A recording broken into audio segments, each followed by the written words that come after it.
The smell of roast beef wafted through the air, but it only made my stomach churn.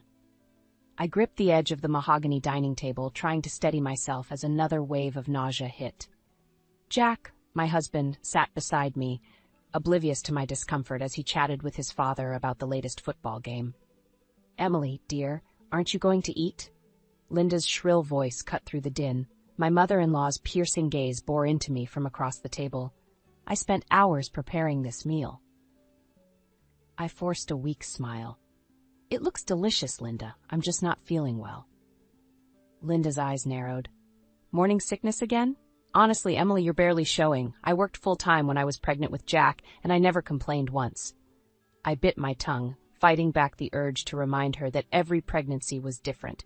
Instead, I reached for my water glass, hoping the cool liquid would settle my stomach. Jack finally seemed to notice my distress. He placed a hand on my arm, but his touch felt more perfunctory than comforting. "You okay, hon?" Before I could answer, Linda interjected. "Oh, she's fine, Jack. Just being dramatic as usual." I clenched my jaw, willing myself not to cry. How had it come to this? When Jack and I first got married, he was my rock, my protector. Now he sat silently as his mother belittled me week after week. "So, Emily," Howard, my father-in-law, spoke up, his kind eyes meeting mine. "How's work going? Still enjoying that new project?" Grateful for the change of subject, I launched into a description of my latest marketing campaign. As I spoke, I felt some of the tension leave my body. At least someone at this table seemed genuinely interested in my life. Halfway through my explanation, Linda interrupted. "That's all very nice, dear, but don't you think it's time you started focusing on preparing for the baby? You can't possibly plan to keep working once the little one arrives." I froze, my words dying in my throat. Jack shifted uncomfortably beside me, but remained silent. "Actually," I said, finding my voice, "I do plan to return to work after my maternity leave. Jack and I discussed it, and we both agree it's the best decision for our family." Linda's face turned an alarming shade of red. "Jack, you can't possibly agree with this nonsense. A child needs its mother at home." I turned to my husband, silently pleading for his support.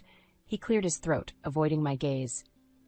"Well, Mom, times have changed. Lots of women work these days." It wasn't exactly a ringing endorsement, but it was something. I squeezed Jack's hand under the table, hoping to convey my gratitude. Linda, however, wasn't finished. "I see, so you're planning to let strangers raise your child while you gallivant off to the office? How selfish can you be, Emily?" The room started to spin. I gripped the edge of the table harder, my knuckles turning white. "Excuse me," I mumbled, pushing back my chair. "I need some air." As I stood, a sharp pain ripped through my abdomen. I gasped, doubling over. "Emily?" Jack's voice sounded far away. "What's wrong?" I tried to answer, but another wave of pain hit, stealing my breath. The last thing I heard before the world went black was Linda's exasperated sigh. "Oh, for heaven's sake, now she's fainting? Really, Emily, this is getting ridiculous." Then everything faded to darkness, and I crumpled to the floor. I woke up in a hospital bed, the sterile smell of disinfectant filling my nostrils. Jack sat in a chair beside me, his head in his hands. When he looked up, I saw the worry etched on his face, a glimpse of the man I fell in love with years ago. "Emily, thank God you're awake," he said, reaching for my hand. "The doctor said you were severely dehydrated. Why didn't you tell me how bad it was?" I almost laughed. "I've been trying to tell you for weeks, Jack. You just haven't been listening." His face fell, and for a moment I saw guilt flash in his eyes. But then he straightened, his jaw set. "Mom said you were just being dramatic. I didn't think." "You didn't think," I cut him off, my voice sharp. "That's the problem, Jack. You never think when it comes to your mother." As if summoned by her name, Linda burst into the room, Howard trailing behind her. "Oh, Emily," she exclaimed, her voice dripping with false concern. "We were so worried. How could you let yourself get into such a state?" I closed my eyes, willing myself to stay calm. When I opened them, I locked gazes with Howard, silently pleading for help. He cleared his throat. "Linda, maybe we should give Emily some space to rest." "Nonsense," Linda snapped. "She's had plenty of rest. Now, Emily, dear, when can we expect you back at our weekly dinners? You know how important family time is." I felt something snap inside me.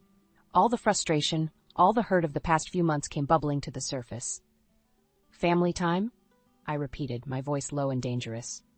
Is that what you call it when you spend every Sunday belittling me and undermining my decisions? The room fell silent. Jack shifted uncomfortably in his chair, while Linda's mouth opened and closed like a fish out of water. Now, Emily, Jack started, but I cut him off with a glare. No, Jack. I'm done pretending everything's okay. I turned back to Linda. From the moment Jack and I started dating, you've made it clear you don't think I'm good enough for your precious son. Well, guess what? I'm not going anywhere. This baby is coming, whether you like it or not, and I won't let you poison our child with your toxic behavior. Linda's face turned an alarming shade of red. How dare you speak to me like that? Jack, are you going to let her talk to your mother this way? All eyes turned to Jack. I held my breath, a part of me still hoping he'd stand up for me, like he used to in the early days of our relationship. But Jack just sat there, looking lost. I don't know what to say, he mumbled. In that moment, I saw our entire relationship flash before my eyes. Our first meeting at a speed dating event, where Jack's kind smile had stood out in a sea of forgettable faces. Our whirlwind courtship filled with laughter and dreams of the future. The gradual change after our wedding as Linda's influence grew and Jack became more distant. I think, Howard said quietly, breaking the tense silence, that we should all take a step back and give Emily the rest she needs. Linda opened her mouth to protest, but Howard silenced her with a look I'd never seen him use before. As they left the room, I caught Howard's eye.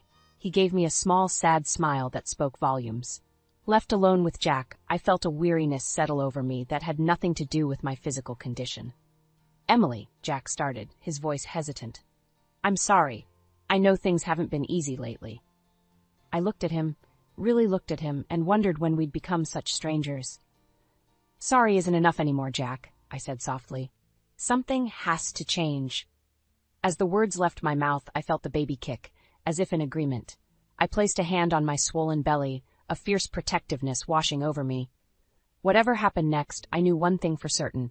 I would do whatever it took to protect my child from the toxic environment I'd endured for far too long. The bathroom floor was cold against my cheek as I hugged the toilet bowl, heaving for the third time that morning.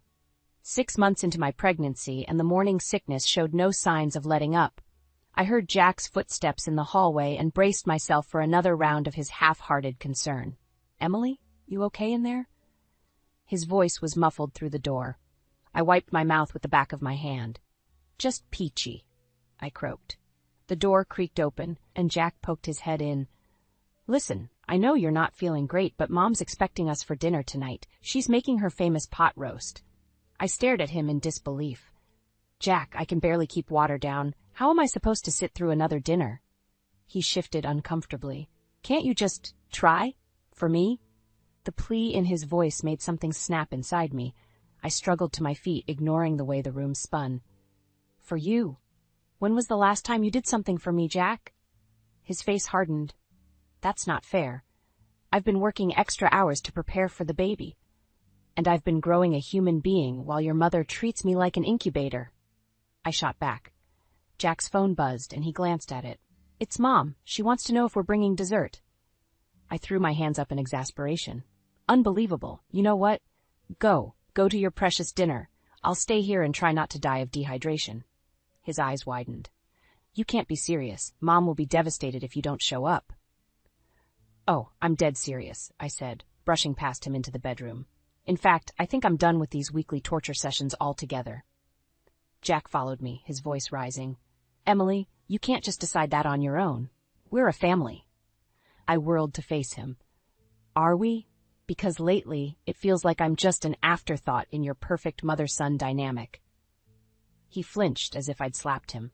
For a moment, I saw a flicker of the old Jack, the one who used to stand up for me, who put our relationship first.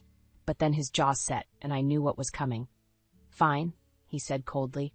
I'll tell Mom you're not feeling well. Again. As he stormed out, I sank onto the bed, one hand resting on my swollen belly. Don't worry, little one, I whispered. Mommy's going to figure this out. Hours later, I was jolted awake by the sound of the front door slamming.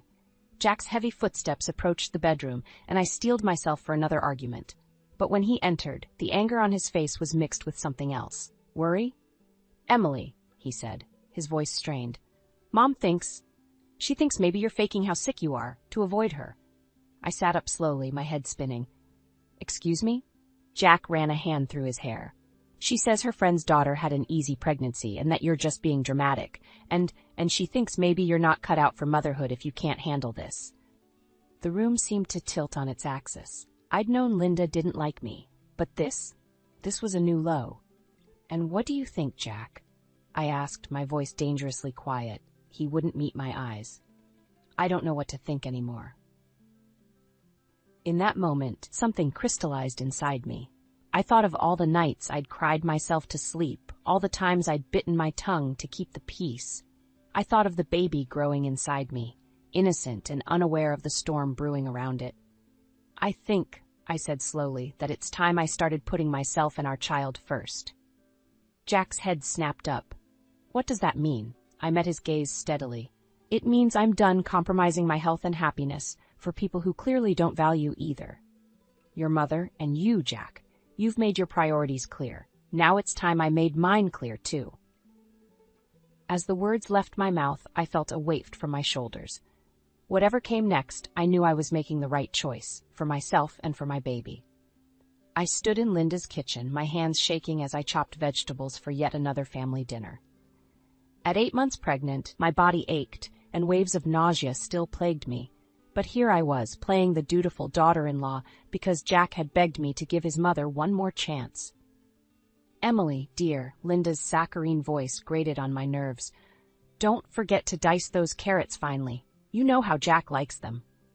I gritted my teeth, fighting the urge to throw the knife across the room. Of course, Linda, I managed to say. Jack and Howard's voices drifted in from the living room, discussing some football game. I longed to be anywhere but here, trapped in this suffocating house with people who seemed oblivious to my discomfort. Suddenly, a sharp pain ripped through my abdomen. I gasped, dropping the knife with a clatter. Linda whirled around, her eyes narrowing. Oh, for heaven's sake, Emily, don't be so dramatic. It's just a little kitchen work. I clutched the counter, trying to steady myself. Linda, I think something's wrong. She rolled her eyes. Nonsense, you're barely 8 months along. Stop trying to get out of cooking dinner. Another wave of pain hit, more intense than the first. I felt a warm gush between my legs and looked down in horror to see a puddle forming at my feet. My water broke, I whispered, panic rising in my throat. Linda's face contorted with disbelief and annoyance. Impossible. You're faking this, aren't you, just to avoid your responsibilities? I couldn't believe what I was hearing. Even now, faced with irrefutable evidence, she was accusing me of lying. Jack! I called out, my voice strained. Jack, please! He appeared in the doorway, looking confused. What's going on? Your wife is putting on quite a performance, Linda said, her voice dripping with disdain. Anything to get out of family dinner, it seems. I stared at Jack, silently pleading with him to see the truth. But his eyes darted between me and his mother, uncertainty written all over his face. Jack, I gasped, another contraction hitting. The baby's coming. We need to go to the hospital. Now. He hesitated, and in that moment I saw our entire future crumble. How could he doubt me at a time like this? Son? Howard's voice cut through the tension as he entered the kitchen. Your wife needs you. Let's get her to the hospital. Thank God for Howard. He was already grabbing my hospital bag and car keys while Jack still stood frozen. This is ridiculous, Linda huffed. She's clearly faking. Jack, don't let her manipulate you like this. I watched as Jack's face hardened and he turned to his mother. Mom, I'm sure Emily wouldn't, but I didn't hear the rest. A contraction so powerful it brought me to my knees, cut off all other sensations. Through the haze of pain, I heard Howard's urgent voice calling 911. As I knelt on Linda's pristine kitchen floor, amniotic fluid pooling around me, I made a decision. No matter what happened next, I would never again put myself in a position where my well-being, and now my child's, came second to anyone else's comfort or convenience. Emily, Howard's gentle voice broke through my thoughts. The ambulance is on its way. Just breathe, okay? I nodded, grateful for his calm presence. Jack knelt beside me, finally snapping out of his daze. I'm so sorry. I should have.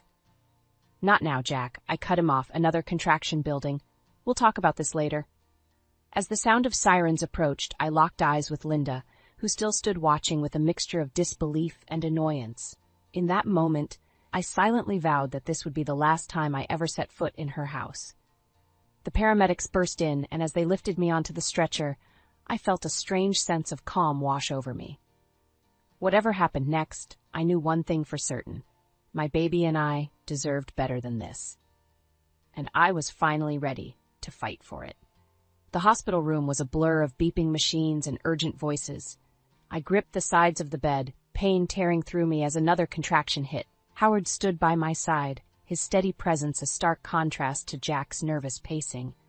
"Where's the doctor?" Jack demanded, his voice tinged with panic. "She's not supposed to be this early." I wanted to scream at him to remind him that I'd been telling him for weeks something wasn't right, but another wave of pain stole my breath, leaving me gasping. "Jack," Howard said firmly, "why don't you go check on the doctor? I'll stay with Emily." As Jack rushed out, Howard took my hand. "You're doing great, Emily. Just breathe." I nodded gratefully, squeezing his hand as another contraction built. "Howard," I managed between breaths, "thank you for believing me, for helping." His eyes softened with a mix of kindness and regret. "I'm sorry I didn't step in sooner. I should have seen how Linda and Jack were treating you." Before I could respond, the door burst open. Linda swept in, her face a mask of indignation. "Emily, how could you do this to us? You've ruined our family dinner." I stared at her in disbelief. Even now, with me in labor, all she cared about was her precious dinner? Howard's face hardened. "Linda, that's enough. Emily needs calm and support right now." Linda opened her mouth to argue, but just then, Jack returned with the doctor. The next few hours passed in a haze of pain, fear, and determination. Through it all, I was acutely aware of Jack's hesitation, how he looked to his mother for guidance instead of focusing on me. Finally, with one last push, our daughter entered the world. The sound of her first cry filled the room, and for a moment, everything else faded away. The doctor placed her on my chest, and I felt a love so fierce it took my breath away. "Hello, Lily," I whispered, tears streaming down my face. "I'm your mom." As the nurses took Lily to clean her up, I became aware of the tension in the room. Linda stood in the corner, her lips pursed in disapproval. Jack hovered uncertainly between us, looking lost. "Well," Linda said, breaking the silence, "I suppose we should be grateful she's healthy, even if she is premature. Really, Emily, couldn't you have held on for a few more weeks?" I felt something snap inside me. All the hurt, frustration, and anger I'd been holding back for months came rushing to the surface. "Get out," I said, my voice low and dangerous. Linda blinked, taken aback. "Excuse me?" I said, "Get out," I repeated, louder this time. "I want you out of this room, out of my life, and out of my daughter's life." Jack stepped forward, his face pale. "Emily, you don't mean that. She's Lily's grandmother."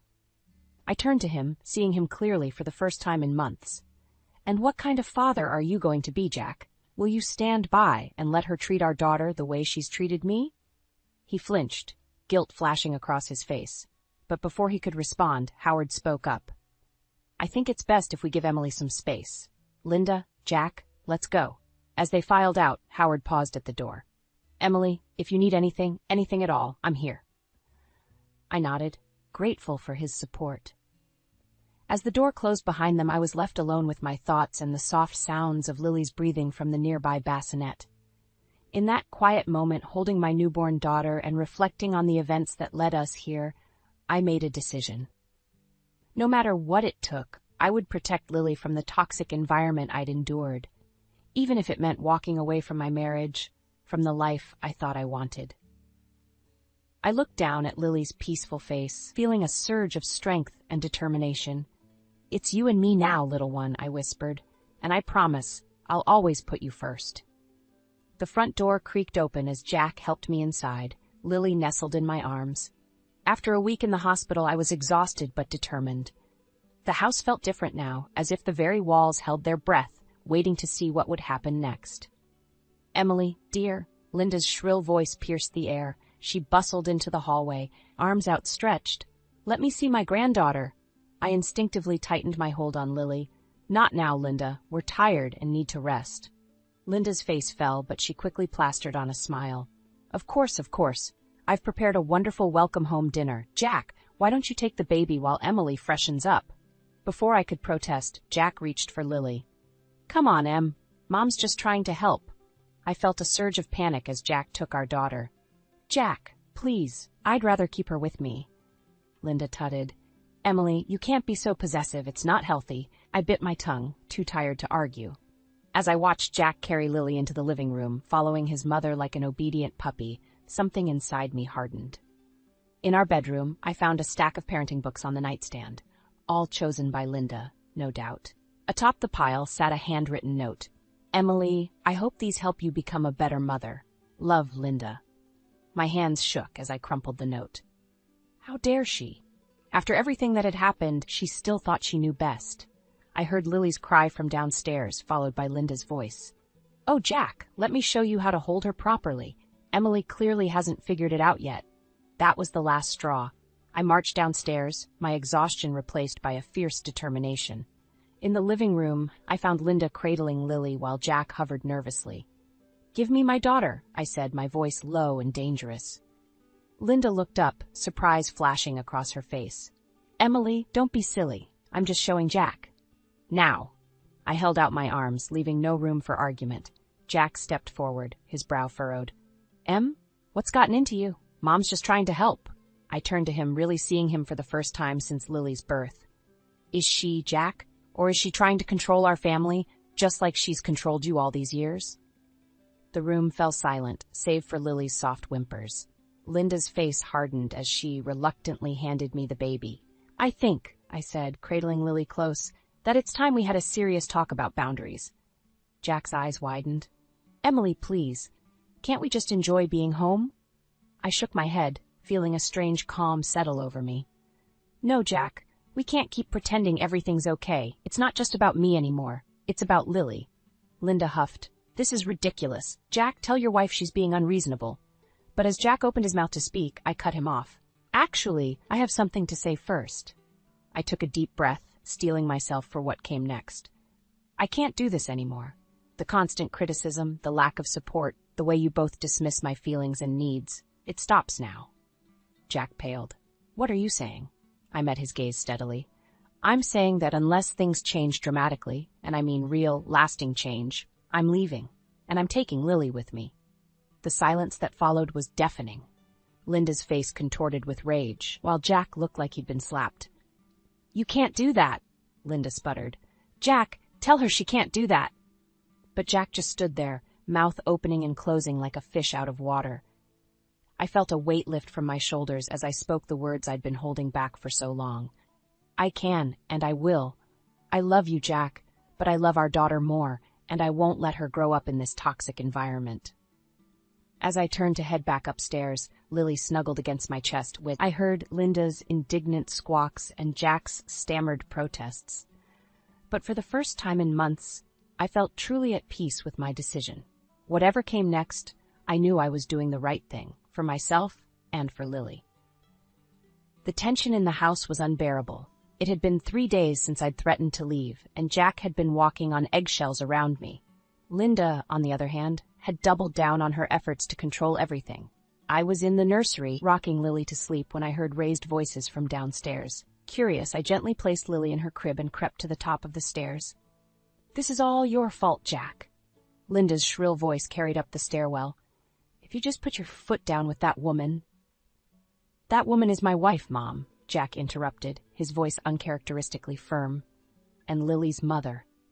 I held my breath, hardly daring to hope that Jack was finally standing up to Linda. Oh, please, Linda scoffed. She's manipulating you. Can't you see that? First with this ridiculous pregnancy, and now threatening to take your child away. My blood boiled at her words. How dare she dismiss everything I'd been through? Actually, a new voice joined the fray, Howard's. I think Emily's been more than patient with both of you. I inched down a few steps, straining to hear better. Howard, Linda gasped. How can you say that? We've done nothing but try to help. Help? Howard's voice was thick with disgust. Is that what you call constantly criticizing and belittling our daughter-in-law, dismissing her health concerns, trying to take over raising our granddaughter? There was a moment of stunned silence before Linda sputtered. I was just trying to guide them. They're so young, they don't know what they're doing. They're adults, Linda, Howard said firmly.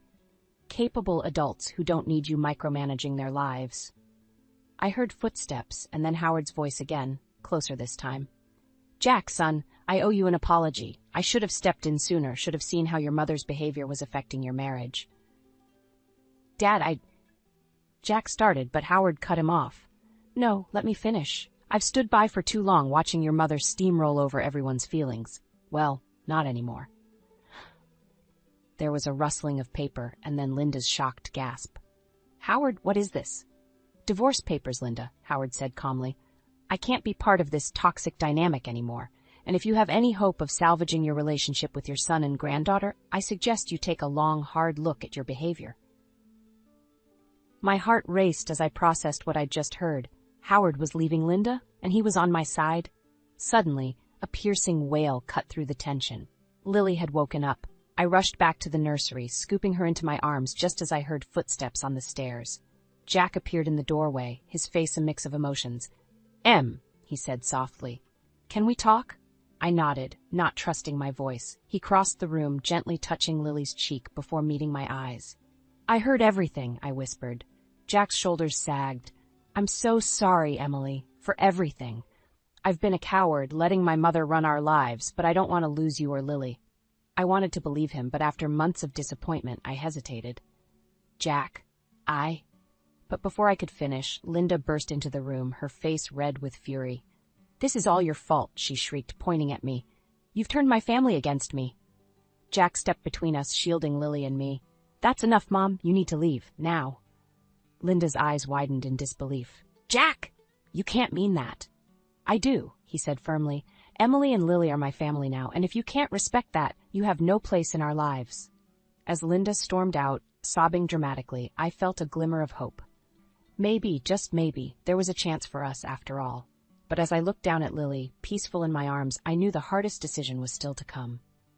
Could I trust Jack to maintain this newfound backbone? Or was it time to make a clean break and start a new life with my daughter? With my heart pounding and Lily's warm weight in my arms, I realized the moment of truth had arrived. Whatever I decided next would shape not just my future but Lily's as well. The weight of that responsibility was overwhelming, but I knew I had to be strong, for both of us. 6 months had passed since that fateful night when everything changed.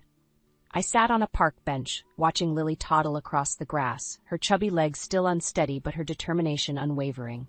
Just like her mother, I thought with a smile. She's getting so big, a familiar voice said.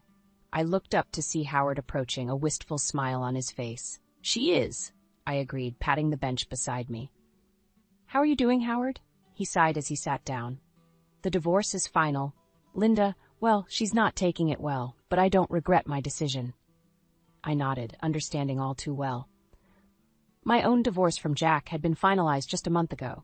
It hadn't been easy, but I knew it was the right choice for Lily and me. Have you heard from Jack? Howard asked hesitantly. I shook my head. Not since the court hearing. I think he's still trying to figure things out. As if on cue, my phone buzzed with a text. It was Jack, asking if he could see Lily this weekend. I showed Howard the message, my heart conflicted. What are you going to do? He asked gently. I watched Lily laugh as she chased a butterfly, her joy infectious. I don't know, I admitted. Part of me wants to protect her from everything, but she deserves to know her father. Howard nodded thoughtfully. You know, Emily, I've been thinking a lot about the mistakes I made, staying silent when I should have spoken up, letting Linda's behavior go unchecked for so long. I don't want to make those same mistakes with Lily. I turned to him, surprised. What do you mean? I mean, he said, his eyes misty, that I want to be there for both of you. Not to replace Jack, but to support you however I can, if you'll let me.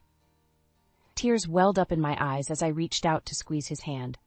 Howard, you've already done so much. Your support these past months has meant everything.